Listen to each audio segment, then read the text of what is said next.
इस जग में जितने जुल्म नहीं उतने सहने की ताकत है। इस जग में जितने जुल्म नहीं उतने सहने की ताकत है। तानों के भी शोर में रहकर सच कहने की आदत है। सच कहने की आदत है। कैसे हैं मेरे प्यारे बच्चों? ईश्वर की कृपा से आप सभी अच्छे होंगे। और आज हम पढ़ने वाले हैं बहुपद के अंतर्गत अगला भाग। शेषफल प्रमेय से संबंधित हमने बहुत सारे प्रश्नों को हल किया है। एनसीईआरटी की एक्सरसाइज को भी हमने हल किया है। और आज हम पढ़ने वाले हैं एक नया टॉपिक, और जिसका नाम है गुणनखंड प्रमेय। गुणनखंड प्रमेय को आज हम समझेंगे। गुणनखंड के बारे में थोड़ा सा आइडिया हमें तब हो गया था जब हम शेषफल प्रमेय को पढ़ रहे थे। शेषफल प्रमेय क्या होती है, थोड़ा सा एक बार रिवाइज करते हैं। अगर किसी बहुपद px में किसी रैखिक बहुपद x माइनस a का भाग दिया जाता है तो उस समय pa क्या होता है, शेषफल होता है। और अगर pa शेषफल है और वो शेषफल अगर 0 आ जाता है तो इसका मतलब ये हुआ कि जो रैखिक बहुपद x माइनस a था उसका पूरा पूरा भाग बहुपद में जा रहा था। बस इतनी सी बात थी। जब पूरा पूरा भाग जा रहा है किसी बहुपद का किसी बहुपद में, तो सीधी सी बात है वो उसका क्या होता है, गुणनखंड होता है। तो वही चीज़ एक बार हम दोबारा से उसको शुरू करने वाले हैं। ठीक है। यदि किसी बहुपद px में, ठीक है, यदि किसी बहुपद px, ये तो आप जानते हो कि p माने क्या है, पॉलिनोमियल है। x में, किसी चर x में ये बहुपद है। ठीक है। तो यदि किसी बहुपद px में pa बराबर 0 है, pa बराबर 0 है, तब x माइनस a बहुपद px का गुणनखंड होता है। ठीक है। px का गुणनखंड होता है। पहली बात हमने ये लिख दी है। इसका उल्टा भी लिख देते हैं। यदि x माइनस a किसी बहुपद px का गुणनखंड है, तब pa बराबर क्या होगा, 0 होगा। बस इतनी सी बात है। ठीक है। लैंग्वेज काफ़ी लिख दी है, लेकिन अगर इसको सिंपल वर्ड में लिखा जाए तो कोई भी रैखिक बहुपद किसी बहुपद का गुणनखंड हो जाएगा अगर उसमें pa का मान क्या आ जाए, 0 आ जाए। ठीक है। कोई बात नहीं। एक क्वेश्चन हम करते हैं अभी। तो प्रश्न नंबर 1 हमने लिखा जिसमें दिया गया है जांच करो कि x प्लस 1, ठीक है, x प्लस 1 बहुपद, एक बहुपद दिया गया है और बहुपद क्या है आपका, x क्यूब है। ठीक है। क्या दिया गया है, x स्क्वायर है, माइनस 3x है और प्लस में क्या दिया गया, 4 दिया गया। x square minus 3x plus 4 का एक गुणनखंड है या नहीं, जांच करना है। ठीक है। तो यहाँ से हमें जो px दिया गया है, px बहुपद कौन सा है, द्विघात है एक, x square minus 3x plus में क्या है, 4 है। अब ये x प्लस 1 रैखिक बहुपद है, बराबर 0 किया, x का मान यहाँ से क्या निकाल लिया, -1। शेषफल प्रमेय से संबंधित ही है, ऐसे ही हमने वहाँ भी निकाला था। -1 का स्क्वायर हो गया, -3 -1 आ गया, प्लस में क्या आ गया, 4 आ गया। अब यहाँ से अगर हम देखते हैं तो -1 का स्क्वायर करेंगे तो कितना आ जाएगा, 1 आ जाएगा। 3 कितना आ जाएगा, 3 आ जाएगा, और ए प्लस में क्या आ जाएगा, 4 आ जाएगा। 3 और 1 4, और 4 कितना हो गया, 8 हो गया, जो कि 0 के बराबर नहीं है, जो कि 0 के बराबर नहीं आया है।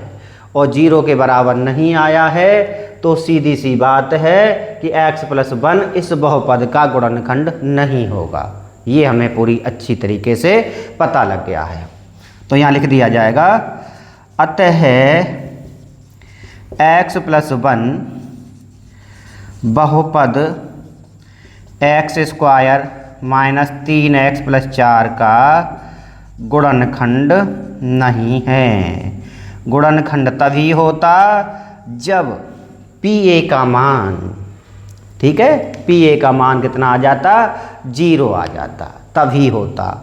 इसके अलावा 0 नहीं आया है तो नहीं होगा। ठीक है, अब इसके बाद हम साइड में आ जाते हैं। गुणनखंड प्रमेय को भी लिख लीजिए, क्वेश्चन को भी लिख लीजिए आप। ठीक है, अगर आप नहीं लिख पाए हैं तो कोई बात नहीं, वीडियो दोबारा चलाइए और दोबारा से लिख लीजिए। ठीक है, ये तो अब आपके पास ऑप्शन है।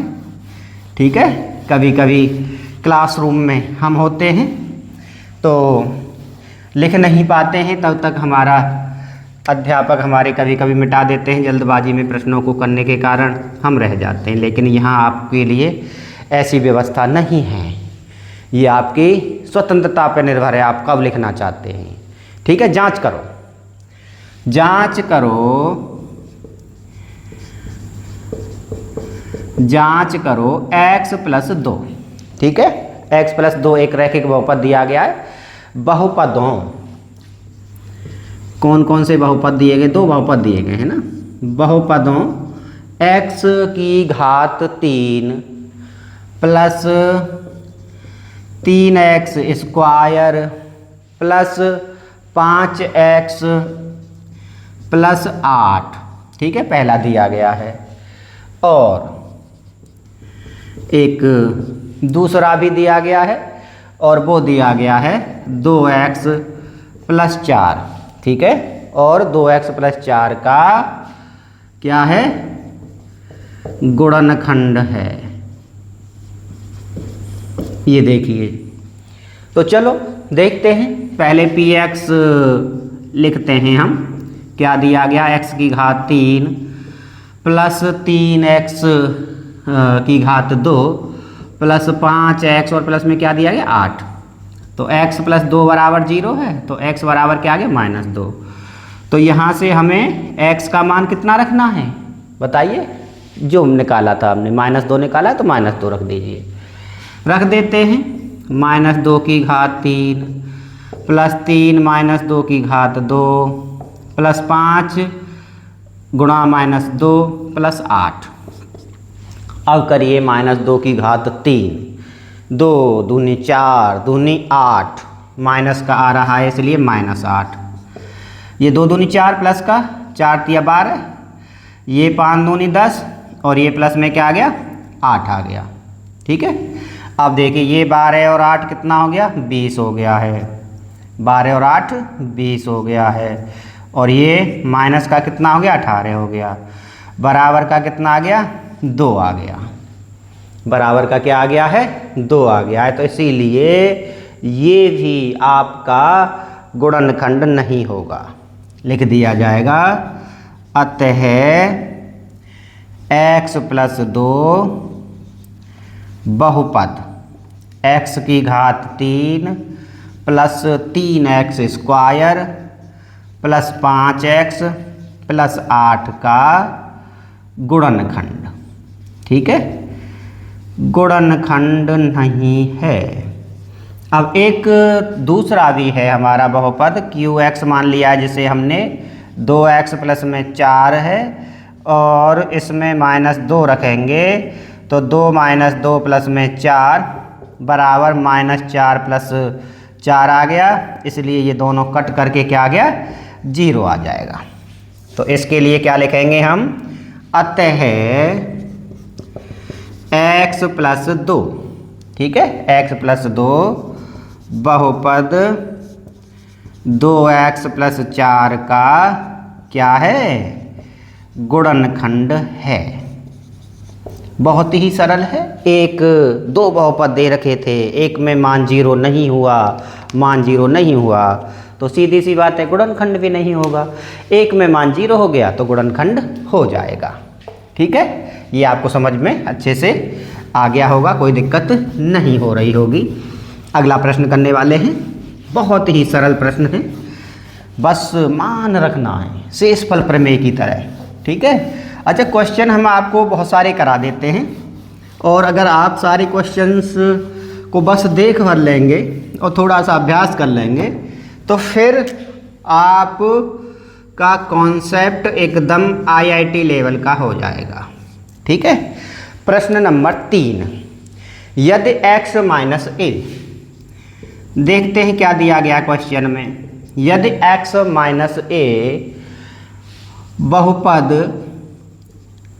बहुपद में क्या दिया गया है, यदि x माइनस a बहुपद 4x की घात 3, ठीक है, 4x की घात 3 plus 3x square minus 4x plus k का गुणनखंड है, गुणनखंड है, तब k का मान, तब k का मान ज्ञात करो। अब गुणनखंड है px है ना, तो सीधी सी बात है इसमें x बराबर 1, ठीक है, x माइनस 1 बराबर 0, तो x बराबर क्या आ जाएगा, 1 आ जाएगा। तो p 1 का मान किसके बराबर हो जाएगा, 0 के बराबर हो जाएगा, क्योंकि गुणनखंड उसने दिया हुआ है। ठीक है, तो रख दीजिए 4 1 की घात 3 प्लस 3 1 की घात 2 माइनस 4 गुणा 1 प्लस k बराबर 0। 4 का 4, ये 3 का 3, ये माइनस का 4 प्लस k बराबर 0, और इससे ये क्या हो गया, कट गया, तो k बराबर कितना आ जाएगा, माइनस का 3 आ जाएगा, और यही क्या हो जाएगा, हमारा मान हो जाएगा k का। ठीक है, बहुत ही सरल प्रश्न आपके सामने था। एक प्रश्न और करते हैं, लिख तो आपने लिया ही होगा। प्रश्न नंबर 4, बहुत ही सरल प्रश्न, k का मान ज्ञात करने के लिए दे देता है। NCERT की क्वेश्चंस भी हैं, लेकिन आपको अभ्यास इतना अच्छे से हो जाएगा कि NCERT का आप खुद भी कर सकते हो। ठीक है, अगला देखिए, x प्लस 1, ठीक है, यदि x प्लस 1, ठीक है, x की घात 21, x की घात क्या दी हुई है, 21 दी गई है, plus 2k, plus 2k x की घात 5 प्लस 2k x की घात 5 प्लस 4 का गुणनखंड है, का गुणनखंड है, k का मान ज्ञात करो। ठीक है, तो चलो px देखें पहले क्या दिया गया है, x की घात 21 प्लस 2k x की घात 5 प्लस 4। अब क्या है कि x प्लस 1 है, x प्लस 1 बराबर 0, तो x बराबर क्या आ गया, -1, तो p का मान -1 पर क्या होगा, 0 होगा, तो रख दो बेटा मान, -1 की घात 21 प्लस 2k -1 की घात 5 और प्लस 4 बराबर 0। ये -1 आ गया, ये भी माइनस आएगा, है ना, तो ये माइनस का 2k आ जाएगा, प्लस का 4 बराबर 0। ये यहाँ से -1, ये भी आपका -2k और ये प्लस में 4 आ गया। ठीक है, अब ये -2k का -2k और -1 और ये प्लस का 3 बराबर 0 और 2k बराबर 3, तो यहाँ से जो k का मान है वो आ जाएगा 3/2। 2k उधर गया, 3 इधर रह गया, है ना, 2k को उधर ले गए थे, 3 इधर रहा है ना, फिर चेंज कर दिया है, तो 2k बराबर 3 आ जाएगा, और k बराबर 3/2 आपका क्वेश्चन निकल के आ जाएगा। ठीक है, बहुत ही सरल प्रश्न था, मेरे ख्याल से कोई भी दिक्कत आपको नहीं हो रही होगी। ठीक है, एक क्वेश्चन हम और करते हैं अभी। ठीक है, क्वेश्चनों की कोई कमी नहीं है, ठीक है। अभ्यास आप करते रहिए, मज़े मज़े में देखते रहिए।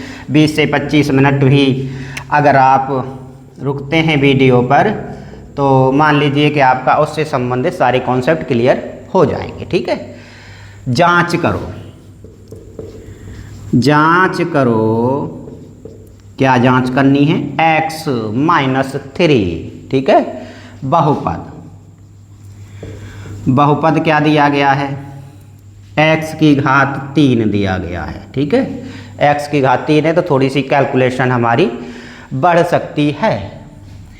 Plus x square minus 17x, x की घात 3 plus x square minus 17x plus 15, plus 15 का गुणनखंड, ठीक है। प्लस 15 का गुणनखंड है या नहीं?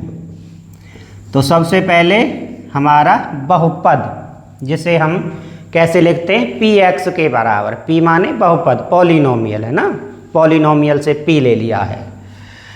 x की घात 3 plus x square minus 17x plus 15 किसका है?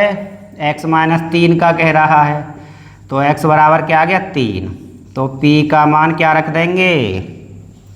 x का मान बहुपद में क्या रखेंगे? 3 रखेंगे, रख देते हैं। चलो 3 की घात 3 प्लस 3 की घात 2 माइनस 17 गुणा 3 और प्लस में 15 है। 3 तिया 9 तिया 27 हो गया, ठीक है। 3 तिया 9 हो गया, 17 तिया 51 हो गया, प्लस में कितना आ गया? 15 आ गया, ठीक है। 27 का 27 हो गया, 15 और 9 कितने होते हैं? 24 होते हैं। माइनस क्या है? 51 है। 7 और 4 11, 2 और 2 4, और ये 51 से 51 कट के क्या आ गया? 0। इसको जोड़ा तो 51, माइनस का 51 था, बराबर 0 आ गया है। आ गया कि नहीं आ गया? अब 0 आ गया तो क्या लिखेंगे बताइए आप? अतः x - 3 बहुपद x की घात 3 plus x square minus 17x plus 15 का एक गुणनखंड है, ठीक है। ये गुणनखंड इसका हो जाएगा और आपको क्वेश्चन भी समझ में आ गया होगा। थोड़ा सा मैं इधर आ गया हूँ क्योंकि बिल्कुल कोने पे मैंने लिख दिया था। आप वीडियो को रोक के इसको क्या कर सकते हो? लिख सकते हो।